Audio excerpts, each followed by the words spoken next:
Hello guys, तो आज मैं आपको एक्सप्लेन करने वाला हूं साल 2021 में रिलीज हुई बेहतरीन survival movie as far as my feet will carry me को। तो कहानी के शुरुआत में हम एक आदमी को देखते हैं जो एक बर्फानी मैदान में है और एक सील का पेट काटते हुए वो अपना पांव सील के पेट के अंदर रख देता है। खाल को उबाल कर अपने पांव के जख्मों की पट्टी करता है ताकि वो अपना आगे का सफर तय कर सके, क्योंकि क्लीमेंस नाम के इस सोल्जर को इस बर्फानी मैदान में कई हजार किलोमीटर का सफर तय करना है और वो भी अकेले। अब यहाँ जो सीन कट होकर पास्ट में जाता है जहां हमें क्लीमेंस की कहानी सुनाई जाती है। ये वक्त है 1945 का। क्लीमेंस एक जर्मन सोल्जर है और उसे मालूम चलता है कि जंग के दौरान क्लीमेंस और उनके साथियों को रशियन सोल्जर ने पकड़ लिया है और अब वो इन्हें अपना कैदी बनाकर रखेंगे। सभी जर्मन सोल्जर्स को 25 साल की सजा सुनाई जाती है जो इन्हें इस जगह से करीब 1000 किलोमीटर दूर एक बर्फानी जगह पर काटनी थी। ये जगह एक जेल थी, एक ऐसी अजीब जेल जिसका ना तो कोई दरवाजा था और ना ही कोई दीवार, लेकिन फिर भी यहाँ से कोई भाग नहीं सकता था क्योंकि बगैर खाना और बगैर पानी के 10,000 किलोमीटर का सफर तय करना, वो भी एक बर्फानी इलाके में, बिल्कुल इम्पॉसिबल था। यहाँ पर रहने वाले सभी कैदी ये बात जानते थे कि अगर जेल से निकले तो वैसे ही मर जाएंगे, इसलिए इन लोगों को जेल में रहकर ही काम करना ज्यादा बेहतर लगता था। अब इसी जगह पर क्लीमेंस को ले जाया जा रहा था। क्लीमेंस के साथ यहाँ बहुत सारे सोल्जर्स और भी थे। 8000 माइल्स तक तो इन्हें ट्रेन का सफर करवाया जाता है, जिसके बाद रेलवे लाइन खत्म हो जाती है और इन्हें जेल तक यानी 2000 किलोमीटर पैदल सफर तय करना पड़ता है। इतने वक्त में इन्हें खाने को भी बहुत कम दिया जा रहा था और ठंड भी बहुत ज्यादा थी। इस बर्फीले मैदान में काफी लोग भूख से तो मर रहे थे, लेकिन काफी लोग सर्दी से भी मरते जा रहे थे। लेकिन बाकी कैदियों के पास और कोई रास्ता भी नहीं था सिवाय चलने के। 1.5 साल तक चलने के बाद ये लोग अपनी जेल में पहुंच जाते हैं। वहां पर माइंस में पहले से ही बहुत सारे जर्मन सोल्जर्स काम कर रहे थे और अब क्लीमेंस और उनके साथियों को भी इसी माइंस में काम करने के लिए लगा दिया जाता है। काफी सालों की कड़ी मेहनत और रशियन सोल्जर्स के टॉर्चर के बाद जैसे ये लोग अब यहां से भागना चाहते भी नहीं थे, लेकिन अब यहां काम करने वाले क्लीमेंस को यकीन था कि एक दिन वो यहां से जरूर भाग निकलेगा, क्योंकि उसके पास यहां से भागने की वजह थी और वो थी उसकी वाइफ और बेटी। एक दिन क्लीमेंस को मौका मिल भी जाता है और वहां वो यहां से कोयला ले जाने वाली वैगन के अंदर छुप जाता है। क्लीमेंस खुश था, उसे लगा कि अब वो बच गया, अब वो जल्द ही अपने शहर लौट जाएगा। लेकिन उसकी बदकिस्मती की अचानक से वो वैगन गई और उसके सामने आ गया एक रशियन सोल्जर जो उसे अब पकड़ चुका था। सजा के तौर पर क्लीमेंस को ओपन एयर सेल में बंद कर दिया जाता है। सर्दी बहुत ज्यादा थी और रात में होने वाली बारिश ने क्लीमेंस की तबीयत बहुत खराब कर दी थी। सुबह होते ही यहाँ पर वार्डन आता है जो इस जेल से निकलकर क्लीमेंस के ऊपर कोई टॉर्चर नहीं करता, बस उससे इतना कहता है कि तुम्हारे साथ ही तुम्हारा इंतजार कर रहे हैं। सुकून का सांस लेते ही जैसे क्लेमर अब माइंस के अंदर गया तो उसे वार्डन की बात समझ आ गई कि तुम्हारे साथी ही तुम्हारा इंतजार कर रहे हैं। यहाँ जेल में मौजूद सबके सब उसे मारने के लिए हथियार लेकर खड़े हुए थे, क्योंकि उसके भागने के गुस्से में वार्डन ने इन सब का 5 दिन का खाना बंद कर दिया था। बेचारे क्लेमन को ना चाहते हुए भी इन सब की मार खानी पड़ती है, जिसके बाद वो बहुत ज्यादा जख्मी हो जाता है।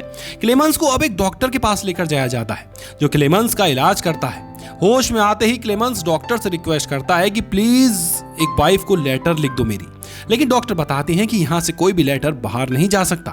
डॉक्टर क्लेमेंस को बताते हैं कि इस जेल के चारों तरफ कोयले की खान है जिसमें से हर टाइम कार्बन निकलता है जो हमारी बॉडी के लिए जहर है, जो जहर आहिस्ता आहिस्ता करके यहाँ पे रहने वाले हर एक इंसान को मार डालेगा। अब डॉक्टर ही क्लेमेंस को अपनी कहानी सुनाते हैं और बताते हैं कि वो भी एक जर्मन सोल्जर थे और यहाँ एक कैदी बनकर आए थे। उन्होंने भी यहाँ से भागने की कोशिश की थी, लेकिन अपनी कोशिशों में वो नाकाम हो गए, जिसके बाद उन्होंने भी अपनी इस लाइफ को एक्सेप्ट कर लिया। दोबारा कई बार उसे ख्याल आया यहाँ से भागने का, लेकिन जब उसे ये बात मालूम हुई कि उसे कैंसर है तो तब यहाँ से भागने की उसने सारी ख्वाहिशें खत्म कर दी। लेकिन क्लेमेंस के अंदर भागने का जज्बा देखते हुए वो क्लेमेंस की मदद को राजी हो जाता है। डॉक्टर क्लेमेंस को एक ओवरकोट, खाने का कुछ सामान और एक बंदूक और कुछ गोलियां देता है जो वक्त पड़ने पर उसके काम आ सकती थी। डॉक्टर ने उसे एक कंपास भी दिया था और वहां से बाहर निकलने का रास्ता भी बताया था। उसके बताए रास्ते पे रात के अंधेरे में क्लेमन यहां से बाहर निकल जाता है। क्लेमन को ये बात मालूम थी कि यहां से अपने घर तक जाने के लिए उसे 14,000 किलोमीटर का सफर तय करना होगा।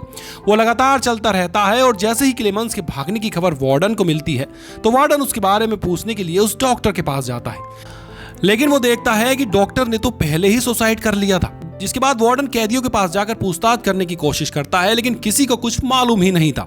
देखते ही देखते 5 दिन गुजर जाते हैं। वार्डन की टीम आसपास का 100 किलोमीटर का सारा इलाका छान मार देती है, लेकिन क्लेमन इन्हें वहां कहीं नहीं मिलता। 100 किलोमीटर से आगे चलना तो एक इंसान के लिए इम्पॉसिबल सा लगता था।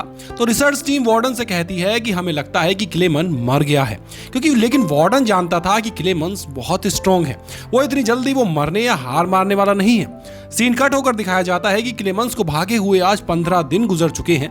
क्लेमेंस के पास जो खाना था वो भी खत्म हो चुका है और उसके चारों तरफ सिर्फ बर्फ ही बर्फ है।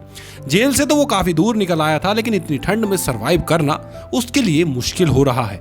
उसके अंदर इतनी भी ताकत नहीं है कि वो अगला कदम भी बढ़ा सके, इसलिए वो बर्फ में ही लेट जाता है। क्लेमेंस को यही करीब में एक सील दिखाई देती है, जिसे देखते ही वो अपनी पिस्टल निकाल लेता है। वो इस सील का शिकार करना चाहता था, लेकिन कांपते हाथों के साथ उसका निशाना चूक जाता है और खतरे का अंदाजा होने पर सील अपनी जान बचाकर वहां से भागने लगती है। क्लेमेंस, जिसे अब जिंदा रहने की एक छोटी सी उम्मीद मिली थी, वो इस उम्मीद को नहीं छोड़ना चाहता। वो अपनी पूरी ताकत लगाकर इस सील को पकड़ने के लिए आगे बढ़ता है, लेकिन उसकी बुरी किस्मत या उसके पांव के नीचे एक बर्फ का टुकड़ा टूट गया था। उसका पांव बर्फ के ठंडे पानी के अंदर चला जाता है और अपनी जान बचाने के चक्कर में जब वो पूरी ताकत से बाहर आया तो उसकी टांग जख्मी हो गई। पांव में दर्द के बावजूद वो सील के पीछे जाता है और उसे मारने में कामयाब हो जाता है। अब क्लेमेंस का खाने का प्रॉब्लम तो सॉल्व हो चुका था, लेकिन उसके आसपास कुछ भी नहीं है। अपने मेंटल स्टेट को ठीक करने के लिए वो अपने आप से ही बातें करने लगता है और अपने रास्ते का अंदाजा लगाने के लिए वो बार बार अपने कंपास को देखता रहता है। यहाँ जो उसने सील पकड़ी थी, उसने क्लेमेंस के दिन के खाने का इंतजाम हो गया था। साथ ही क्लेमेंस ने उसकी खाल से अपनी पट्टी भी कर ली थी। ये वही सीन था जो हमें मूवी के शुरुआत में दिखाया गया था। ये करने से उसके पांव को काफी आराम मिला और उसे दोबारा सफर करने की ताकत भी मिल गई। क्लेमेंस अब हिम्मत से आगे बढ़ता रहा। उसे कुछ दूरी पर ही एकदम से एक पेड़ दिखाई दिया। इस पेड़ को देखकर वो इतना खुश हुआ जैसे उसे कोई खजाना मिल गया हो। असल में ऐसी बर्फानी जगह में पेड़ का मिलना एक पॉजिटिव इंडिकेटर था। इस बात का सबूत था कि यह बर्फानी मैदान खत्म होने वाला है और आगे जंगल शुरू होने वाला है, जहां पर जिंदा रहने की उम्मीद काफी हद तक बढ़ जाती है। वो खुशी से वहां जाकर इस पेड़ को गले लगा लेता है और यहां से थोड़ी ही दूर चलने पर खुशकिस्मती से उसकी सोच के मुताबिक उसे जंगल भी मिल जाता है। यहां वो बहुत खुश था। लकड़ियां जमा करके रात में वो आग जलाता है और सुकून से रात गुजारता है। पर अगली रात उसके ऊपर सुकून की थी या नहीं, ये कोई नहीं जानता था।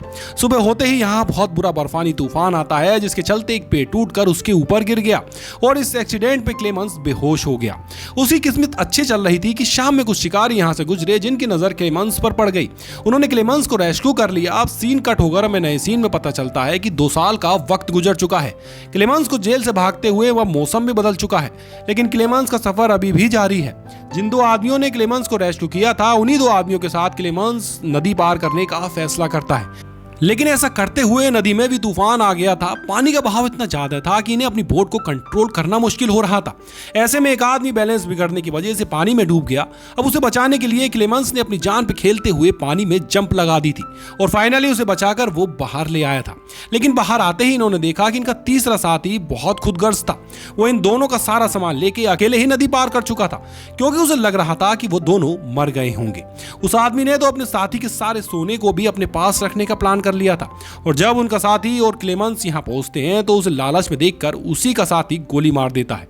अब उसे किसी पे भी भरोसा नहीं रहा, तो अपने सोने की हिफाजत करने के लिए वो क्लेमेंस के ऊपर ही भी हमला करके उसे बर्फ से नीचे फेंक देता है। क्लेमेंस अब बेहोश हो चुका था। उसे जब होश आया तो उसने अपने आप को भेड़ियों से घिरा हुआ पाया। इन भेड़ियों से बचने के लिए क्लेमेंस जल्दी से भागकर पेड़ के ऊपर चढ़ जाता है, लेकिन उसकी ये कोशिशें नाकाम हो गई, क्योंकि एक भेड़ियों ने उसके पांव पे काट लिया। इससे पहले कि वो भेड़िया उसे नीचे खींच के उसे पूरी तरह से मार डालता, यहाँ एक इलाके का आदमी गोलियां चलाकर उस भेड़िए को भगा देता है और किस्मत से किसी फरिश्ते की तरह एक और बार क्लेमेंस ने को रेस्क्यू कर लिया जाता है। वो आदमी क्लेमेंस को अपने गांव ले आया था, जहां उसकी अच्छी देखभाल और इलाज हुआ। उसे आराम मिला और क्लेमेंस पहले की तरह सेहतमंद हो गया। लेकिन क्लेमेंस की मुश्किलें तो जैसे खत्म होने का नाम ही नहीं ले रही थी। एक दिन उसे पता चला कि वार्डन ने उसके वांटेड पोस्टर पूरी दुनिया में फैला दिए हैं और किसी भी वक्त अब कोई भी उसे पकड़ सकता है, इसलिए ज्यादा देर यहाँ रुकना उसके लिए सेफ नहीं था। वो अपना सफर शुरू कर देता है और सफर पे जाने से पहले गांव के लोग उसे खाने पीने का सामान, नए कपड़े और एक डॉग देते हैं। क्लेमेंस इनकी दी हुई चीजों से सफर शुरू कर देता है और 1 साल बाद फाइनली वो इस बर्फानी इलाके से निकलने में कामयाब हो जाता है।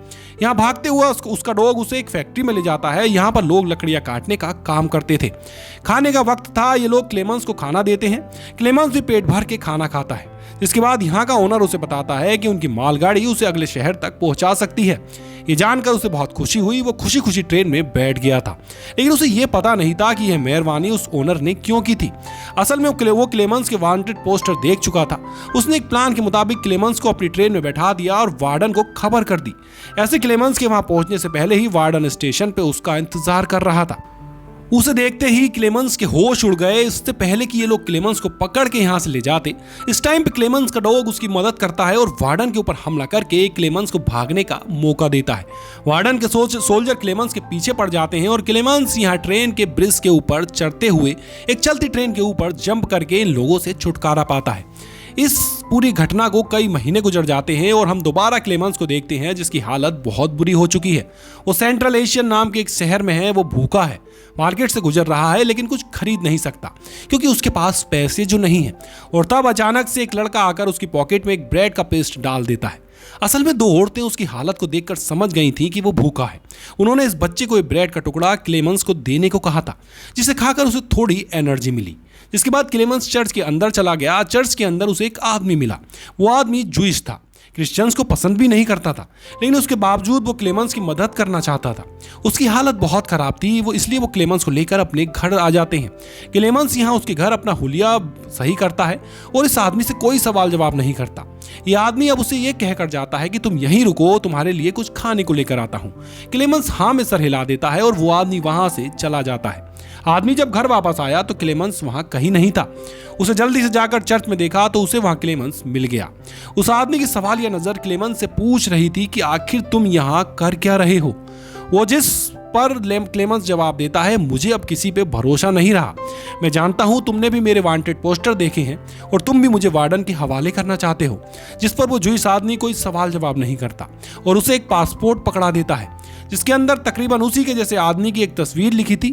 क्लेमेंस सब हैरान था कि ये आदमी उसकी क्यों मदद कर रहा है। खैर, वो उससे अपना पासपोर्ट और पास लेकर उसका शुक्रिया अदा करते हुए यहाँ से निकल जाता है। अब वो अपनी मंजिल के बहुत करीब था। उसका सफर खत्म होने वाला था। उसे बस रशिया और जर्मनी के बॉर्डर तक जाना था। पास भी उसके पास था। वो एक वैन में लिफ्ट ले लेता है जो उसे काफी सारा सफर आसान कर देती है, लेकिन आगे सड़क खराब होने की वजह से क्लेमेंस को दोबारा पैदल चलना पड़ा। क्लेमेंस यहाँ स्टाफ के पास जाकर स्टाफ को अपना पास दिखाता है। पास चेक करवाते हुए क्लेमेंस थोड़ा घबरा रहा था कि कहीं आदमी उसे पहचान ना ले, लेकिन ऐसा कुछ नहीं हुआ और यहाँ बैठे हुए दूसरे सोल्जर ने उससे उसका पास वापस कर दिया। उसने जैसे ही अगला कदम बढ़ाया तो अब उसके सामने वार्डन था। क्लेमेंस अब रशिया की बाउंड्री से बाहर निकल चुका था, तो अब वो रशियन कैदी भी नहीं था, लेकिन फिर भी वार्डन के सामने से गुजरने से वो घबरा रहा था। उसे वो सारी मुश्किलें याद आ रही थीं जिसे पार करते हुए वो यहाँ तक पहुंचा था। बहुत हिम्मत करके वो वार्डन के सामने से गुजरता है और तब वार्डन बस उसे ये कहते हैं कि ये लड़ाई दो सोल्जर्स के बीच में थी, एक मैं और एक तुम, और इसमें तुम जीत गए, अब तुम आजाद हो। ये बात सुनते ही क्लेमेंस के दिल से सारे डर निकल गए और फाइनली वो अपने देश यानी कि जर्मनी वापस आ गया था। सीन कट होकर हमें चर्च में बैठी हुई उसकी वाइफ और बेटी को दिखाया जाता है, जिनसे मिलने के लिए क्लेमेंस भी चर्च में आ गया था। हालांकि क्लेमेंस ने अभी तक अपने बेटी को आवाज़ नहीं दी थी, लेकिन फिर भी इस बच्ची ने मुड़कर देखा क्योंकि उसे उम्मीद थी कि उसके डैड ही आए होंगे, और आज उसकी उम्मीद टूटी नहीं। सच में इस बार उसके डैड यानी क्लेमेंस वहां पे थे। वो भागकर अपने डैड को गले लगा लेती है, जबकि क्लेमेंस की वाइफ भी उसे यहाँ देखकर बहुत ज्यादा खुश थी। क्लेमेंस भी इन दोनों के प्यार में इनके पास 7.5 साल की मुश्किलें काटकर लंबा सफर तय करके आया था, और अब उसे अपनी आगे की लाइफ अपनी बीबी और बेटी के साथ हंसी खुशी गुजारनी थी, जिसको दिखाते हुए क्लेमेंस की ये सच्ची कहानी यहीं पर खत्म हो जाती है।